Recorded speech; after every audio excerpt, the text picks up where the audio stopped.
Хүмүүн төрлийг олж төрнө гэдэг атга будааг зүүнний үзүүр дээр асгахад цор ганц тогтдгийн адил ховрхон хувь заяа билээ. Гэвч эхэн хэвлийд бүрэлдсэн хэрн хүн болж чадалгүй цаг бусаар эндсэн ургийн тоо харамсалтай нь дэндүү болон үр зулбалт, үргүйдэлт, өвчний тохиолдол эрэгтэй эмэгтэй хүнийг ялгалгүй улам өсөж байгаа нь дэлхийн хүн төрөлхтний нөхөн үржихүйд тулгараад байгаа бодит аюул. 45 наснаас дээш насны жирэмсэн эмэгтэй хоёр тутмын нэг нь үр зулбах эрсдэлтэй гэсэн сэтгэл зовнихуйц тоо мэдээлэл байна. Тэгвэл манай улсын эмэгтэйчүүдийн дунд түгээмэл тохиолдох болсон өсөлтгүй жирэмслэлт, үр зулбалт, үргүйдэлт өвчнийг уламжлалт ангаах ухааны онол практик тулгуурлан амжилттай эмчилж байгаа талаар бид энэхүү нэвтрүүлгээрээ онцлон хүргэж байна. Тэгээ өргүйдэл бол эрүүл мэндийн салбарын тулгымцсан асуудлын нэг юм л доо. Өргүйдлийн шалтгаан бол маш олон янз. Эрэгтэй өргүйдэл гэж байна, эмэгтэй өргүйдэл гэж байна. Хүний амьдарч байгаа орчин, хоол хүнсний хэрэглээ, ялангуяа хортой бодисын хэрэглээ, арх, тамхи, янз бүрийн эм гэх мэтлэн өргүйдэлд хүргэж болцсошгүй хүчин зүйл их байгаа. Өөр нэг хүчин зүйл бол янз бүрийн гэмтлээс болж өргүйдэх явдал цөөнгөө тохиолдно. Өвчний эмгэг жамаар өргүйдэх явдал бас байгаа. Ангаах ухааны хувьд бол өргүйдлийг эмчлэх, үр дүнтэй болгох талаар хийж байгаа шинжилгээ ухааны судалгаа, түүний үр дүн ахиц баггүй л байна л да.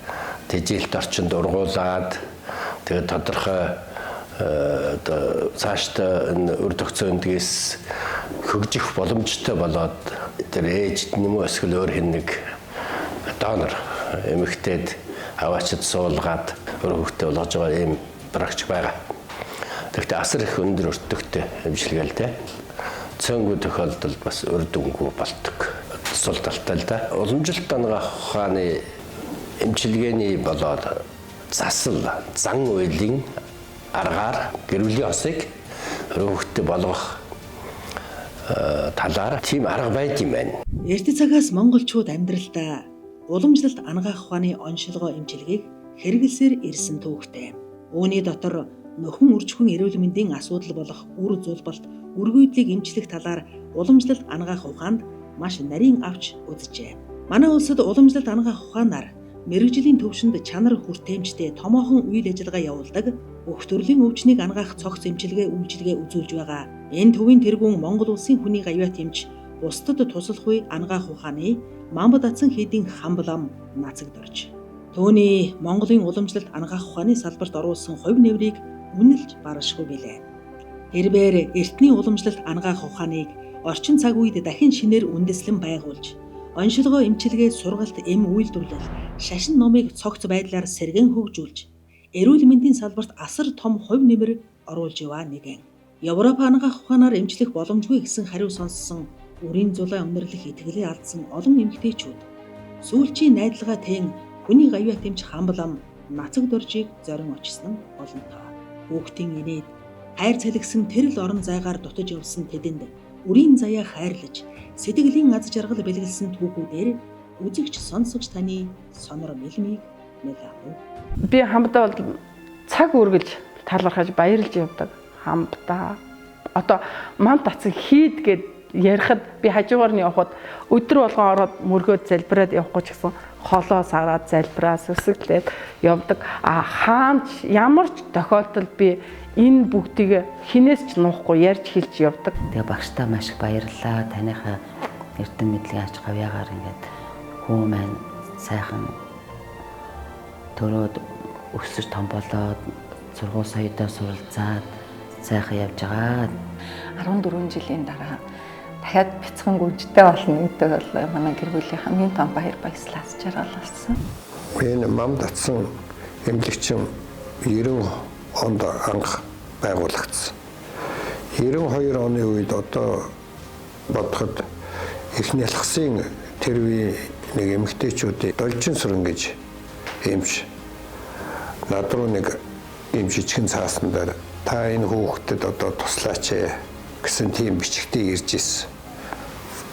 Тэгээд тэр хүүхдийг би үзсэн 30 орчим насны хүүхд байсан. өөр хүүхдгүй явсан юм билээ хөргий. За тэгээд бас хөхнөөс нь одоо бас тодорхой одоо зүйлүүд гардаг ийм олон зөвөр шаналгаатай байсан. Тэгээд тэрийг үзээд онцлоод эм өгсөн. Тэрийг сайн эдгээсэн. Эдгээгээд эмчсний дараа бол өөр хүүхдтэй болсон.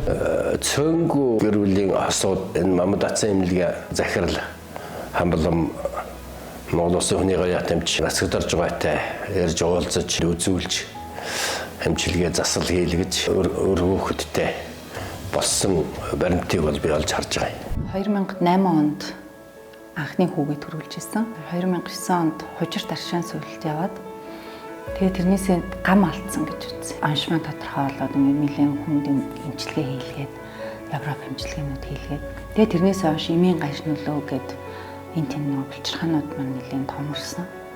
Тэгээд тэрнээс болоод дахиж жирэмслэх боломжгүй өрийн сувг битүүрээд ингээд эмчлүүлсэн л тэ олон жилийн туршид ингээд эмийн гаш нөлөөнөөс гарах гэж нэлээд удсан. Тэгээд дахиад одоо хүүхдтэй болохгүй мэн гэдэг бүр итгэл алдарсан. Ерөөсөө тэрэндээ ингээд итгэцэн болно. Өмнө нь болж исэн учраас одоо болно л гэдэг. Тэгээд яг шалтгаан байхгүй, шалтгаан тодорхой бус үргүүдэл гэж явд юм бэл. Өөр хүүхэд олдохгүй байж байгаа шалтгаанууд бол маш их олон нөхцөлтэй байдаг. Тухайлбал энэ одоо эмэгтэй хүмүүсийн талд ч байна, эрэгтэй хүмүүсийн талд байна. Хүний одоо дааврын асуудалтай холбоотой. Тэгээ хамтдаа танилцах завшаан олдоод тэгээ хамт судас бариад зүүнтлийн үнд өвчнөд асуудал байна гэж хэлээд Европоор үзүүлэхээр зүүнтэл ямар ч асуудал байдаггүй байхгүй. Тэр цагаас хойш хамбаар эмчлүүлээд тангаа уугаад яг 2 жилийн дараа өөрөөрөө жирэмсэлсэн. 13-4 жилийн хугацаанд хүүгээ төрүүлснээс хойш би нэг ч жирэмслээгүй байхгүй. Тэгсэн чинь 21 онд жирэмслээд хөрөвтэй шокнд би болж чадчихээн гэдэг тэндээ айгүйх баярлаа. Тэгээд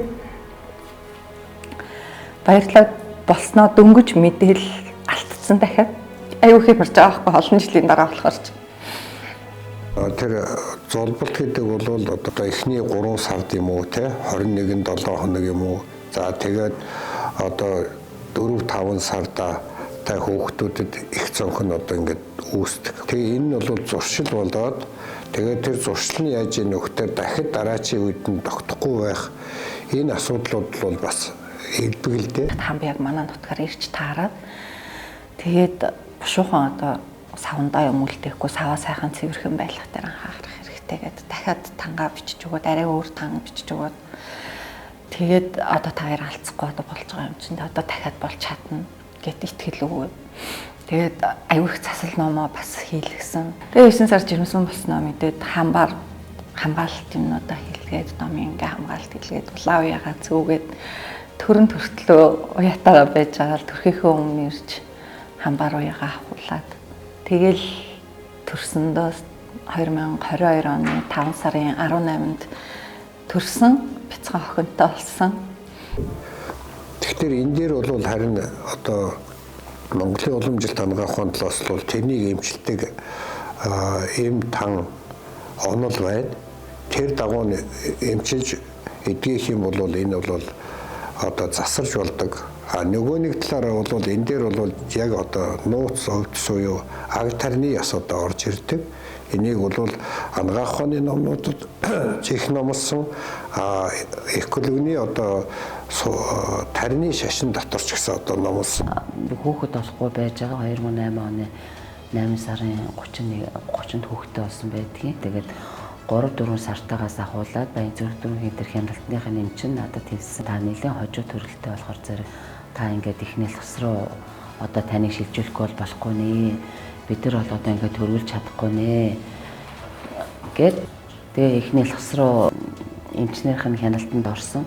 Тэгээд 7-8 сар хүртлээр явж байгаа сүүлдээ бол маш их хавантай болж эхэлсэн. Яг хяналтанд орж явах явцтай болохоор зэрэг эмчнэр нь надад хэлдэг байсан. Таны эмчин одоо ингээд ихс нь хөвшрөлтэй юм байна гэдэг. Хүний ихс чинь савн дотор ингээд битүү байх хэрэгтэй байсан бол чинийх бол нэг талдаа ингээд ерөөсөө ихс нь байхгүй хавхурсан янзтай одоо яана гэдгсэн эмчнэр гэсэн чинь төрөл болоогүй байхад одоо хийсвэр хийхгүй болохгүй нэ.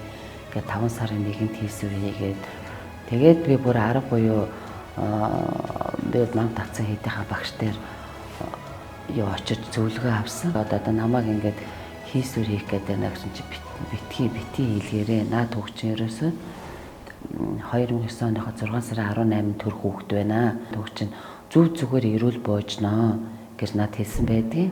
Бид нэг одоо юу гэдэг нэг телевизээр нэг юм хараад эргээд тэр телевизийн нэвтрүүлгийг санаа ихэд энэ тархинд нэг юм харагдана үстэй.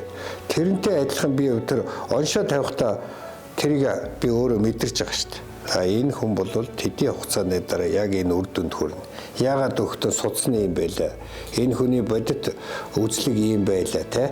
Явж ирсэн түүхэн юм байна. За би бол яг энийг оншилчлаа гэдэгт л бат итгэлтэй. Тэгсэн тохиолдолд тэд ч хүнд хариу хэлж байгаа байхгүй. Заримуудын одоо юу гэдгийг одоо чи тэдний үед л одоо ингээл төрөн шүү дээ. Тэгсэн чи 6 сарын 1-нд гээд таалга тогшоод эхнэл хасаас ингээд бидрийг явууллаа. Яаралтайгаар ингээд таныг иргэсэн гэдгсэн. Үгүй багш минь 6 сарын 18-нд л төрнө гэж хэлсэн. Тийм болохоор би 6 сарын 18-нд л явна. Би одоо явахгүй гэл нэг л их хавантай хүн тэгэл хоёр гар нь дээшээ өргөцсөн байдалтай байсан. Сүүлдээ нөгөөдөл чинь аргаа хараад та одоо ингээд өнгөрсөн ч гэсэн гомдлгүй гэсэн бичиг аммаар байна гэд манай багш болохоор зэрэг өөрөө одоо өөрийнхөө судалсан, мэдсэн юмнахаа талаар бол надад тайлбарлаж ирсэн болохоор би багштай л итгэсэн. Тэгэл эмчнэр дээр очихгүй байж байгаа 6 сарын 18-нд нь өглөөний 8:30 цагт миний өвдөлт өгөөл. Тэгээд 2009 оны 6 сарын 18-нд 1 цаг 40 минут төрөөд хүүхэд минь төрөөл гарч ирэхэд ингээд хүүгээ бүр ингээд 3 ороочихсан бүр ингээд бүр ирчлээд бүр 3 орооцсон. Бүр ингээд цаашаа ингээд олсоор ярих юм бол ингээд гүн шигдсэн. Эхнэл тгсэн эдэр мөнх юмч байна надад бас. Танаа өгч яаж амьд үлдсэн бэ? Ямар сони юм бэ гэхин би хэлсэн. Манай өгч 6 сарын 18-нд төрнөөл гисэн багшийнхаа хэлснээр л явлаа. Стал нэг өвдөлттэй хүүхэд юм байна да танаа өгч нь. Сайхан хүү төрлөө. Энийг одоо чаддаг, мэддэг, бас тусалчдаг ийм уламжилт ангаах ухааны чиглэлээс ийм зүйл байдаг гэдгийг мэдчих юм бол энэ нь тэр хүмүүсийн амьдралд одоо маш чухал юм байна гэж бодож байгаа. Би бол одоо өөр хүүхдийн хувь тавилангүй олон хүн тусалсан. Эмнэлгээр яваад одоо Монголд ч гэсэн эмнэлгээр зөндөө явцсан, гадаадд эмнэлгээр явцсан, маш их цаг хугацаа алдсан. Сэтгэл өвдөж дотроо үйлжсэн зөндөө асуудал байгаа. Хамгийн тод жишээ бол 1998 онд миний хамтран ажилладаг Японы Номичи хотын иргэн Мацумото гэдэг эмнэлгийн эзэн гэр бүлтэйгээ Монголд альчилж ирсэн. Би 2 хүүтэй. Миний баггүй бол миний хувийн эмнэлгийг цаашаа авч явах. Тэгээд эхнэр авсан 9 жил болж байгаа. Ерөөс хөөхт гардаг бай. Та тосолж чадах уу гэж хамбалмаас асуусан. Тэгэхээр хамбалам бол би бол эмчхөө. Би тэр хүнийг үзэх ёстой. 98 оны өвөл 11 сард бид хоёрыг урьсий ирээч гэж тэд нар. Тэгээд бид тэр очсон л доо. Тэгээд хамбагш яваад тэр хүүхдийн үзээд бодвол ном заслаа хийсэн баг. Өгсөн баг. Нэг 3-4 цаг гэртэл тэр гэр бүлийн хостой хамт байсан л да. Тэгэл хүрээд ирсэн. Би 2010 онд очлоо.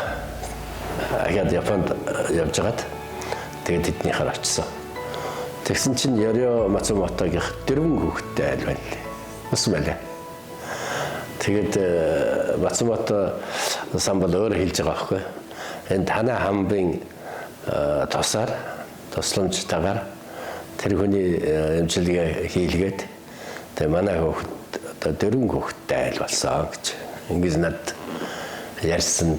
Өртөө болох цорын ганц зам байдгүй юм байна да гэж би ойлгоод байгаа. Монгол уламжлалт ангаах ухааны их хүчиг судар номыг сайтар судалсан сайн эрдэмтэн бол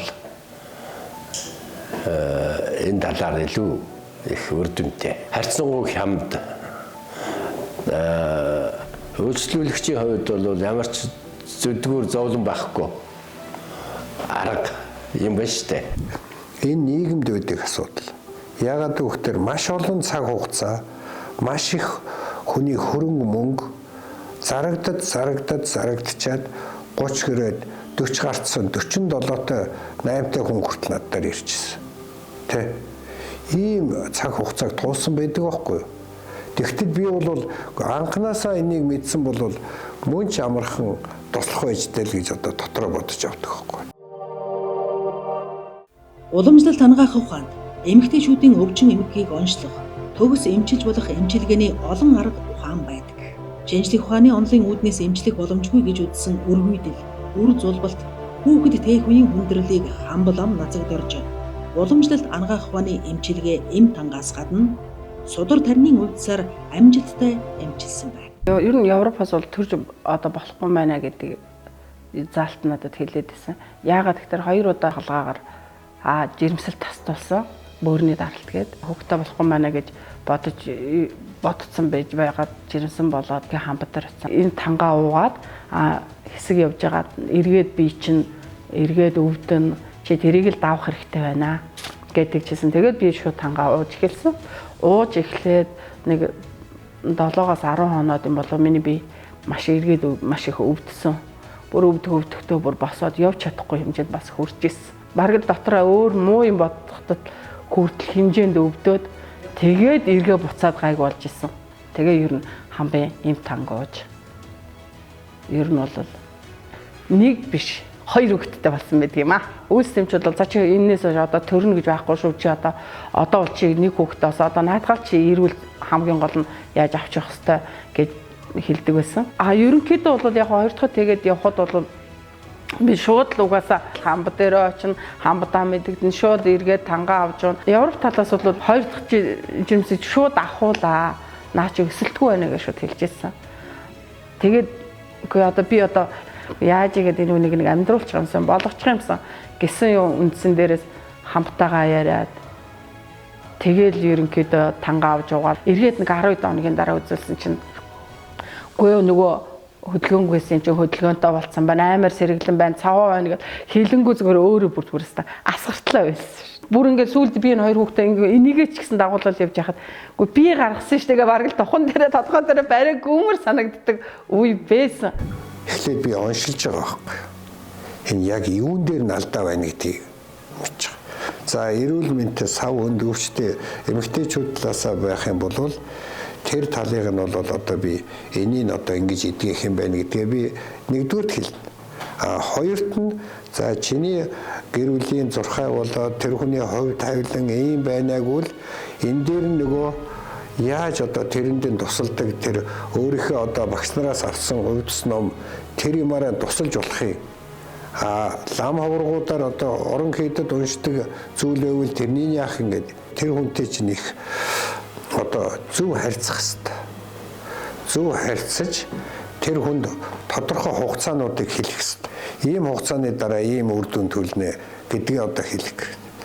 Зарим юмдаар нь бол би ерөөсөө эмч өгөхгүй шууд үзэл яг гүрэм ном өвдөс хийгээл ингээ болчдөг юм зөндөө байна. Зулбалтаас гадна би одоо савны гадуурх жирэмсэлтээр хүртэл одоо ингээд ажиллаж ирсэн. Би 2020 онд бие давхар болоод эход үзүүлэхэд баруун талын өндгөвчний үрийн сувагт үр хөврөл тогтсон байсан. Нэг үгээр хэлбэл савны гадуурх жирэмсэлт болсон гэсэн үг л дээ. Ингээд химийн тариа тариулсан ч үр дүн гараагүй дээр биед маш их зовир илэрч байсан. Давсаг бөөрөөр үе хүчтэй базалж өвдөж хамаг бие салгалж байсан. Шинжилгээгээр химийн тариа үр дүн өгөхгүй байгаа нь тодорхой болсон болохоор би хагалгаанд орохгүй тулд Мамбат атсан эмнэлгийн хамблам хүний гавьяа тэмч нацагд орж байгаад хандсан юм. Тэр үр хүүхэд болж байгаагийн тэр дааврын асуудал гээд HS гэдэг ийм үзүүлэлт тэр нь бол их өндөрсдөг. Тэр нь бол 20 юу яж байгаа 50-тай эмнэлэгт очсон байдаг. Тэг яг эмнэлэг бол бас нэг тэрийг бууруулах тариа хийж үздэг. Тэрийг үзсэн тэгтэл тэр нь хэд хоногийн дараа 80 болооч юм ингээд айгүй өндөр өсөөд Тэгээд одоо дараа нь за одоо яг хагалгаанд л орох юм байна гэдээ ингэсэн байсан.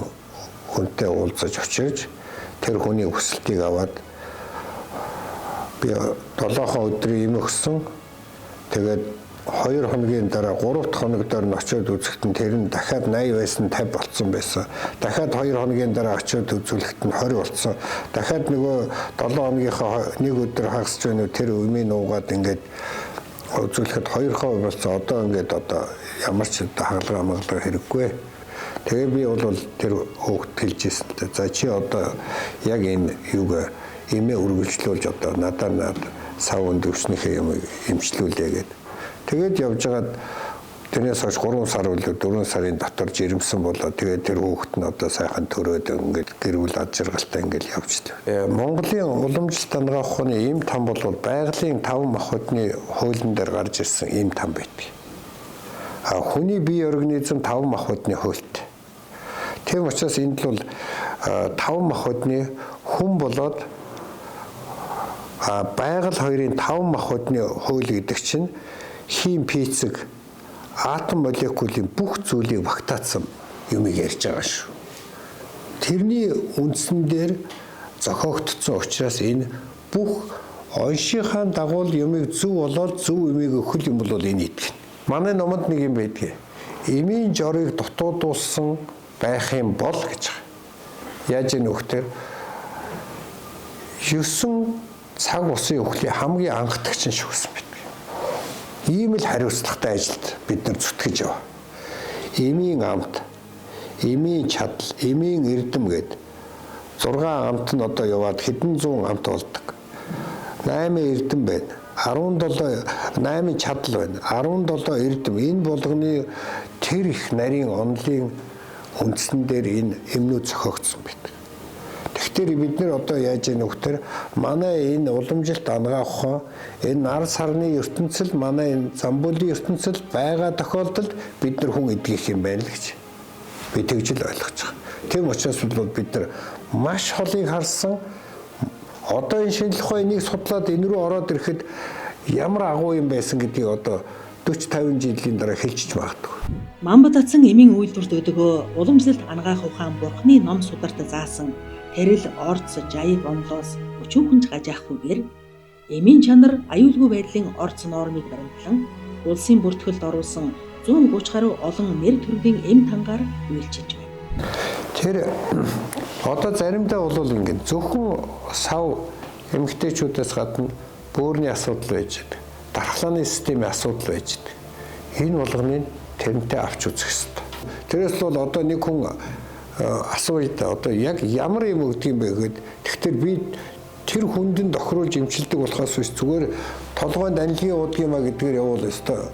Үүнэн одоо энэ бол ангаа ухаан биш. Тэгэхээр энд бол ийм юм туслахын тулд хүн бас их боловсрдог. Маш их боловсрох хэрэгтэй. Багш бол ерөөсөө зөвхөн эрүүл мэнд гэхгүй өөрөөс зурхаа их сайн татна хүний амьдралыг аягүй сайн чиглүүлж хэлж ойлгуулж өгдөг. Бас энэ уламжлалын ангаах ухааныг бүр хөгжүүлсэн хүүхдүүдэд их зааж өгдөг. Одоо энэ том сургуультай болсон байгаа байхгүй юу? Тэгээ ерөөсөө хүмүүс сайхан хүүхдтэй боллоо, инглээ тэглээгээд дандаа эргэж буцах холбоотой багштай байждаг. Би тийм олон хүмүүсийг маш их мэднэ. Би ч бас тэдний нэг багшийнхаа ажил хөдөлмөр амьдралд наадаж байгаа сайн сайхан бүхний хүсэн өрөөмөрийн багштайгаа болохоор 1998 оны намар өөрхөө өвөө автагаа цог датсан дээр анхудаа уулзсан. Би өөрхөө 3 хүүхэдтэй. Тэр тусмаа анхныхаа охин дээр том охин дээр нөгөө би багшид хэлж багшаа би ингээд жирэмсэн болсоо. Угаа багшаа би нэг танаа идээ сураг сонсон маа. Та нэг овц гэж байдаг гинэ гэгээд багш энийгээд өө за багш нэг өдөр хэлнэ чи тэгээд нэг ирж аваараа гэд охиндоор мань хэлчихсэн. Тэгээд би охин яг охиныгоо 4 сартаа гидсэн 4 сартаа хатанд би багштайр очиж өвцсөн аваад багш за одоо энэ ингэдэг шүү би хантайгаа очиж хэлсэн. Тэгээд багшаас авчихсан. Хүүхдээ өвц гэдэг бол бас их тустай асуудал.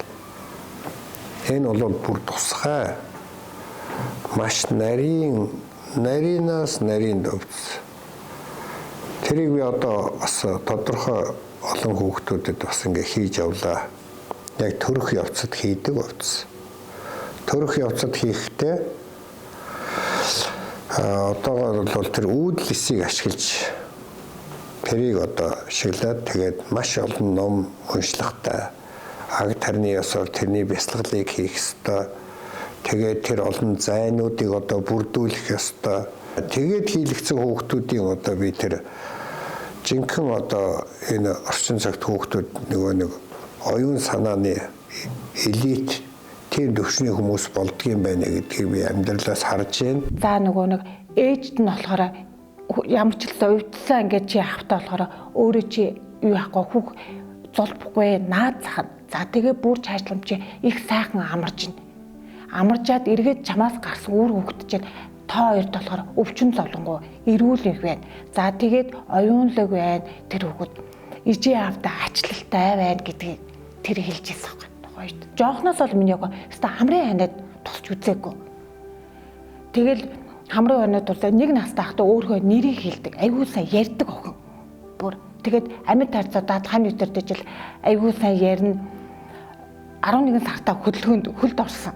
Тэгээ нэг настай миний охин ямар сан нэг настай айгын тэмдэглэхэд хөөх цэцэг даргэд нэрээ хэлдэг хүүхэд мө цэцэг даргэд нэрээ хэлдэг хүүхэд ингээд. Тэгээ нэрээ хэлнэ айгуу сайн ярьдаг хэл айгуу тоттой. Тэгээ манаа нөгөө ханы манаа хинтээ болгоо л дээ. Хөл чанга хэл тод Баатар олд юм нөхөө яасан сургий ингээд. Хүний төрөл авахд бол одоо би талаас нь бол аав ээжийн цагаан улаан тосол эрэм эс. Би бүтгэл нөлөөтэй. Би дотор чинь одоо сэтгэл гэдэг юм байна те.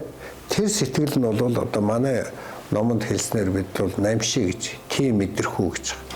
Тэр намш бол зуурдаас орж ирж байгаа. Тэр олон зуурдын төрөлд байж байгаа намшнуудаас тэр. Тэгвэл энд дотор яаж яах вэ? Эцэг их нь айгу буян өндөртэй одоо тийм хувь тавилантай байж хахад орж ирэх гэж байгаа намш буян дутаад байх юм бол тэнд үр хүүхэд төрөх асуудал бий болж чаддаг. Гэтэл эцэг эхийн буян жоохон доор тэ орж ирэх гэж байгаа намш өөр өндөр тийм буйны төрөл байх юм бол бас тийм бас боломж муутай болчихдог.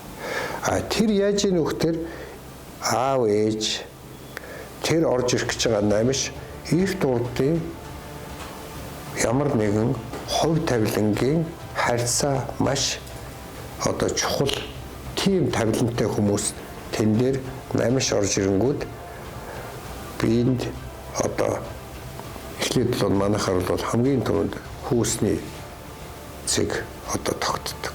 Тэр бидний уншиж байгаа номон дотор чинь тэр өөр хүүхдийн хувь тавилангийн 70 хүртэл байж байгаа шүү дээ. Тэр дотор хаанаас хинээс тэр өөр хүүхдийн тавилан одоо гуйж хилж тэрийг бүтээх үү гэдэг номон дотор байж л байдаг.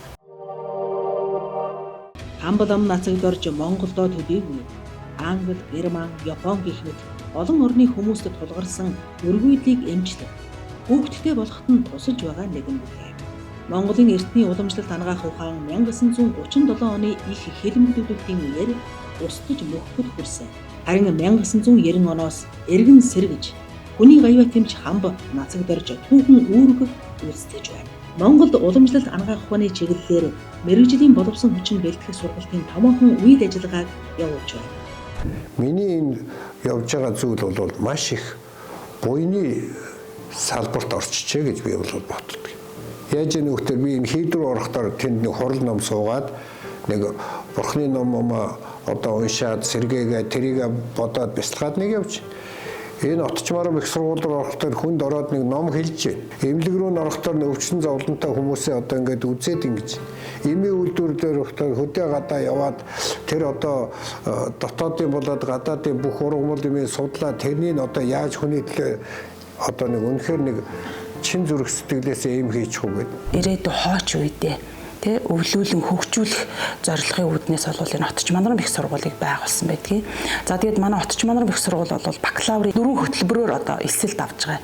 Уламжлалт ангаах ухааны хүний ихэмж, уламжлалт ангаах ухааны совилх уу, эм зүйч, буддын судлаач гэсэн ийм 4 чиглэлээр. Тэгэхээр манайхаас төгсөж гарч байгаа мэрэгчлэлтэнгүүд яах нь мэрэгжлийн төвд хэлтэй хүмүүс болоод гараад ирж байна. Тэгэхээр одоо бидний эртээр үеэс одоо өвлөж уламжилж ирсэн судар номч нь тэр ангаа ухааны нууц увдас, нууц жор, эмчилгээнүүд яасан дандаа төвд хэлтэй эмч мэрэгжилтнүүд бол яах нь яг мэрэгжлийн төвд хэлтэй хүмүүс гарч ирж ш. Тэгээд тэр яг эртний манай одоо оточ мааранбуудын бичиж үлдээсэн нууц увдас, нууц жор, нууц эмчилгээний аргуудыг одоо бүрэн уншиж судлах юм чадвартай мэрэгжилтнүүд бэлтэж байгаагаараа бол маш онцлогтой байгаа. Тэгэхээр энэ зүйл маань ерөөсөө манай үүсгэн байгуулагч Монгол Улсын хүний гавьяат эмч Хамбал амын яг чин хүсэл эрмэлзэл нь одоо байсан юм аа. Хүний гавьяат эмч Хамбал ам бол нэлээд тийм одоо тайлагдшгүй тийм